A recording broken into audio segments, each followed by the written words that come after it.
മാതൃഭൂമിയിലെ പ്രധാനപ്പെട്ട വാർത്ത നോട്ടേ വിട ഡിജിറ്റൽ കറൻസി എന്നുള്ളതാണ്. ഡിജിറ്റൽ കറൻസിയിലേക്ക് പോവുകയാണ്. മാറ്റത്തിന്റെ കാറ്റിൽ പറന്ന് പേപ്പർ കറൻസി. എന്താണ് വാർത്ത? ഫെബ്രുവരി 1 മുതൽ രാജ്യത്തെ പണമിടപാടുകൾ പൂർണ്ണമായും ഡിജിറ്റൽ കറൻസിയിലൂടെ മാത്രമായിരിക്കുമെന്ന് റിസർവ് ബാങ്ക് ഓഫ് ഇന്ത്യ. ഈ ഒരു ന്യൂസ് കേട്ട് എല്ലാവരും പേടിച്ച് കാണും. ഫെബ്രുവരി 1 തൊട്ട് ഇനി കറൻസി ഇന്ത്യയിൽ ഉപയോഗിക്കാൻ പാടില്ല, ഡിജിറ്റൽ കറൻസിയാണ് ഇനി മൊത്തം ഇന്ത്യയിൽ ഉപയോഗിക്കാൻ പോകുമെന്ന് പറഞ്ഞു കഴിഞ്ഞാൽ നിങ്ങൾ ഷോക്കാവും.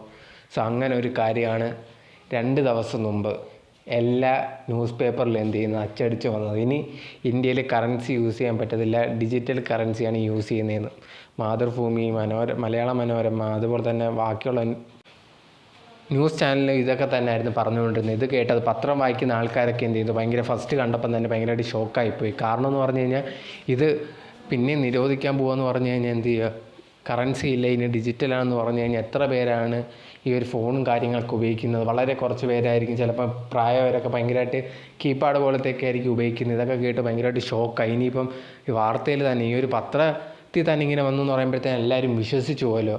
പക്ഷേ യഥാർത്ഥത്തിൽ സംഭവിച്ചതെന്ന് പറഞ്ഞാൽ ഇതൊരു ആഡായിരുന്നു, ഒരു പരസ്യമാണ്, ജെഎൻ യൂണിവേഴ്സിറ്റിയുടെ പരസ്യമായിരുന്നു. ഇത് ആരും അറിഞ്ഞില്ല, കാരണം പത്രം വായിക്കുന്നവർ ഇതിനെപ്പറ്റിയൊന്നും വലുതായിട്ട് അറിയത്തില്ല. കാരണം അവർ സോഷ്യൽ മീഡിയ കുറച്ച് ഉപയോഗിക്കുന്നവരായിരിക്കും, അതിനെക്കുറിച്ച് അറിഞ്ഞതുമില്ല. ഇത് ഭയങ്കരമായിട്ട് കേട്ടത് എല്ലാവരും ഭയങ്കരമായിട്ട് പേടിയായി. കാരണം വാർത്താ ചാനൽ അല്ലെങ്കിൽ വാർത്ത ഈ ഒരു മലയാള മനോരമ അല്ലെ മാതൃഭൂമി ഇവർക്കെതിരെ ഭയങ്കരമായിട്ട് ദേഷ്യപ്പെടുകയൊക്കെ ചെയ്തു.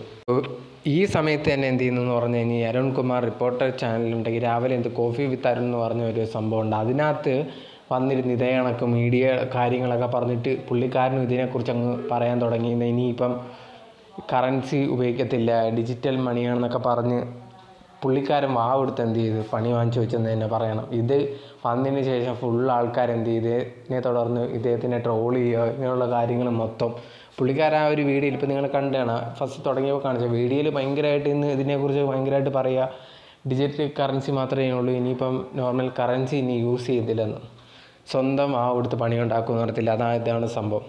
ബട്ട് ഇതിനെക്കുറിച്ച് ഇപ്പോഴും ഉണ്ടെങ്കിൽ അവരുടെ അടുത്ത് പറയുകയാണ്. കാരണം എന്ന് പറഞ്ഞാൽ ഇനിയിപ്പം ഡിജിറ്റൽ കറൻസി ഒന്നുമില്ല, നിങ്ങൾക്ക് കറൻസി യൂസ് ചെയ്യാം, അതൊക്കെ ചുമ്മാ ഒരു ആഡിൻ്റെ ഭാഗമായിട്ടായിരുന്നു. സോ അതിൽ കുഴപ്പങ്ങളോ കാര്യങ്ങളോ ഒന്നുമില്ല.